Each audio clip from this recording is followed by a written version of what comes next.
Welcome to the 3-week schedule review training. My name is Adriana Cateves. I'm a QRSC construction manager. I have an extensive background in construction. I worked for the city of Los Angeles for 4 years and then for a general contractor for 7 years, where I gained firsthand experience managing field operations. And one of the most valuable lessons I learned was the importance of project scheduling. Schedules are a communication tool that helps project teams plan and identify risks, anticipate delays. So these are super important to your projects. I'll be doing a quick refresher of the standard specs for 3-week schedule submissions. What is a 3-week schedule? I'll be giving examples of real schedules, how to submit your schedules via Autodesk. Quick refresher of the standard specs. So section 108, prosecution and progress, goes over what should be included in the 3-week schedules. The contractor needs to bring to weekly meetings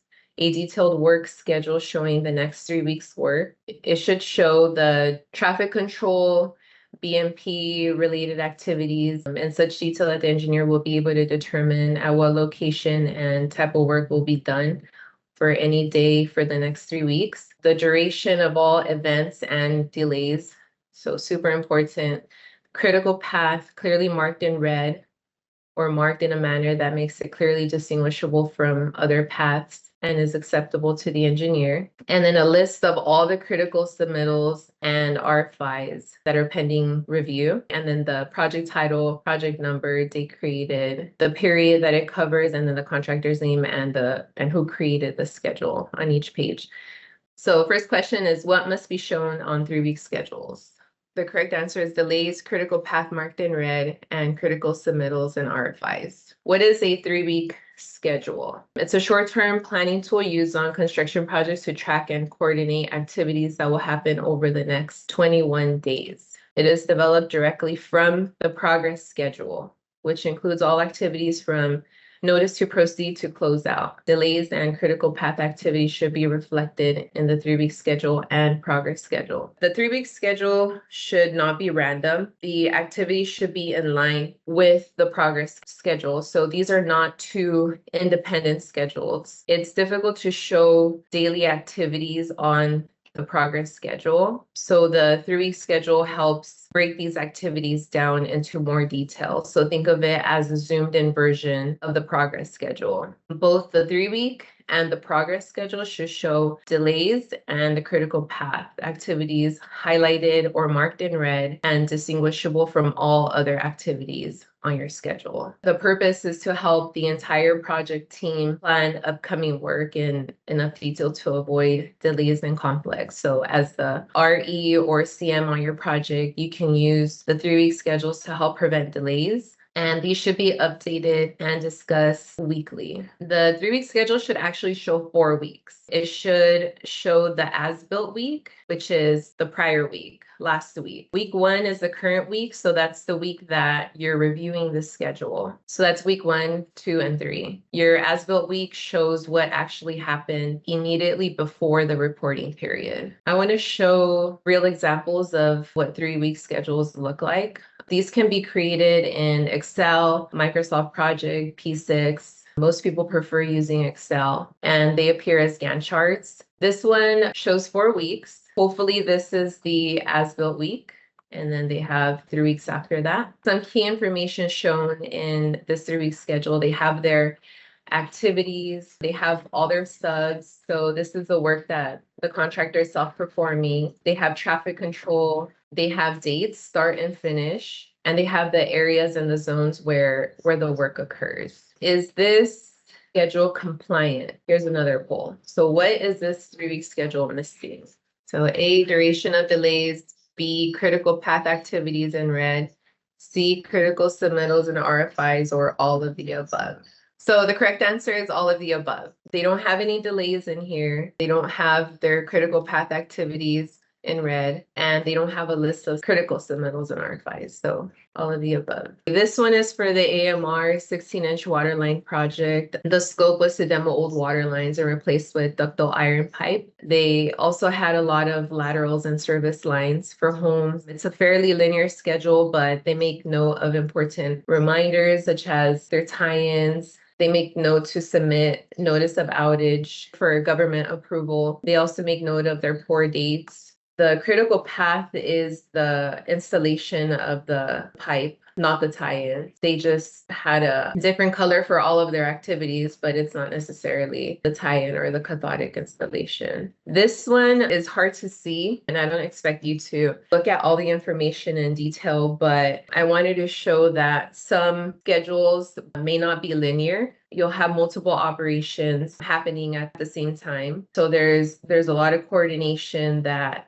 needs to happen with all the parties involved, all the subs. You have to coordinate access, approvals, inspections, testing with the entire project team. All the X's on this schedule show work that's going on within the next 3 weeks. So the point I wanted to make with all these schedules is that none of them meet the standard specs. It's our job to make sure that this important information is shown on the 3-week schedules and then reflected on the progress schedules. It will make your job easier in the future so that you don't have to track delays separately. And when the time comes to negotiate a time extension, your schedule will clearly tell the story. At that point, there will be very little to argue. Where these schedules need to be uploaded in ACC files, how you can reference them in your weekly meeting minutes. So if you go to Files, General, there's a folder in here, 3-week look ahead schedule. The contractor can upload the schedule directly in this folder prior to your weekly meetings. And then if you go to meeting minutes, so updated 3-week look ahead schedule. If you click on this hamburger icon over here, references, you can add a reference.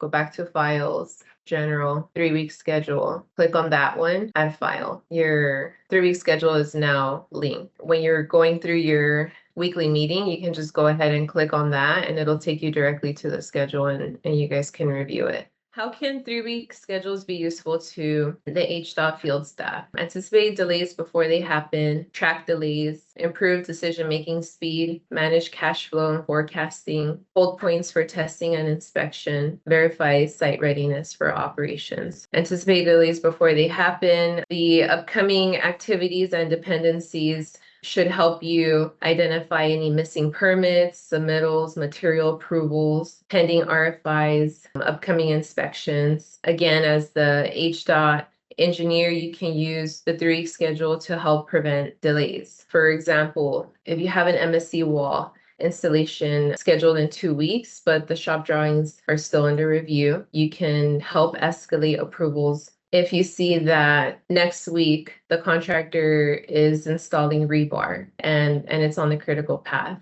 then you should be checking to make sure that the rebar shop drawings are approved, that you have the mill certs and you approve them. And it's important to minimize delays because the contractor will be tracking these. You should be tracking all the delays on the project, whether or not HDOT is responsible for the delays. When the contractor submits a change order request for delays, your documentation will help you analyze who is actually responsible for each delay. So how should you keep track of project delays? In your personal field book, on your desktop, or the 3-week schedule and progress schedule. On the 3-week schedule and the progress schedule is the correct answer. There's also an option to keep any additional note in Autodesk. You can go into Files, Construction Management, and you can create a folder called Notes. If you drop in a Word file in there, when you open it, you can hit Edit and you can type in notes and it'll be visible to your team. And the reason this is useful is if they're kept in ACC, then they'll have access to your notes. There will be times when you will be the one analyzing schedules to get the history of the project. But what if the contractor was submitting horrible non-compliant schedules at the time? And Joel just told me a story the other day about this exact scenario where he actually found super elaborate notes and he was able to piece the story together just from these notes. These are just supplemental to what is shown in the 3-week schedule and the progress schedule.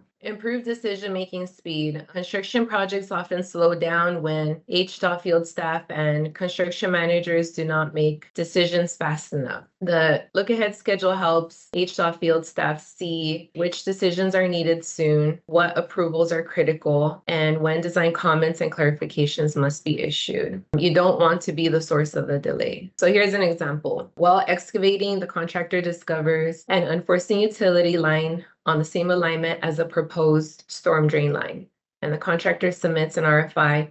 Please provide direction regarding conflict between existing utility at station 1250 and proposed 36-inch storm drain. This is their schedule. They have their legend here. Red is critical path. Blue is traffic control, BMPs. The lighter shade of red are their delays, gray is weekends. So they have their BMPs and their traffic control here. The as-built week shows that they had been excavating. They came into this conflict with this unforeseen utility, and they have their delay clearly marked here in red. They have their activities here, location, start, finish. The CP is critical path. So all these activities are on the critical paths. After excavation, they need to install the pipe, backfill, compact, and then pave. They also have their outstanding submittals and RFIs listed here. So the thing that's holding up the work is answering this RFI. For as long as this RFI sits with no response, they can't do anything because the work is on the critical path. Every week that the 3-week schedules are reviewed, the contractor should be showing these delays and any activities on the critical path. When you receive the progress schedules in ACC and this information is not reflected, don't approve the schedule. Would you say that this schedule is in compliance with the standard specs? Yes. You guys should all be nodding your head yes. Here's a timeline. They discovered this utility. They submitted an RFI. Working day 3, they still don't have a response from HDOT. So the crew moves on to do other non-critical work. Day 10, still no response. So they run out of alternate work. And then finally on day 15, the engineer responds with the revised alignment. The result is a 15-day working day delay. You should expect to receive a time extension request from the contractor with all this information: the date that the conflict was discovered, the date the RFI was submitted, the date the response was received from HDOT, a daily report showing that crew could not proceed, and the schedule showing the storm drain activity was on the critical path. Also, the contractor should be following spec section 108.06 for notifying the engineer when a delay event occurs. There are other trainings available that go over that in more detail. Where should this 15-day delay be shown? Is it A, the 3-week schedule, B, progress schedule, or C, both? It should be in the 3-week schedule and the progress schedule. The 3-week schedule can also help you manage cash flow and forecasting, so you can view upcoming work activities to help you forecast monthly payment applications, upcoming change orders, material procurement spikes, or this supports better financial planning for additional fund requests. The 3-week can also help HDOT get a look ahead for critical hold points to schedule testing and inspection. So for example, you see on the 3-week schedule that the reinforcing steel installation is coming to an end, but before concrete placement, inspection should be verifying the rebar size, spacing, cover, tie wire, lap lengths, and your hold points are no concrete placement until rebar is accepted. Eventually, the look ahead can become a transition to operations tool. So towards the end of the project, you have all these closeout items that you need to prepare for, such as pre-final inspection, staffing for maintenance. So for example, on the Wahiawa Peg Bridge project, once it's done, then it'll be turned over to city and county for maintenance. You also need to make sure that you collect as-built drawings and O&M manuals. So during these weekly schedule reviews, you should be asking yourself, what activities are most critical in the next 3 weeks? What could stop these activities from happening? Are any owner decisions required? Are materials already procured? Which inspections must occur? Which subs are behind? What work was promised last week but not completed? Some key takeaways from this training: the delays must be shown in 3-week schedule and the progress schedule. The critical path activities must be shown in red. Use the 3-week schedule to help prevent delays.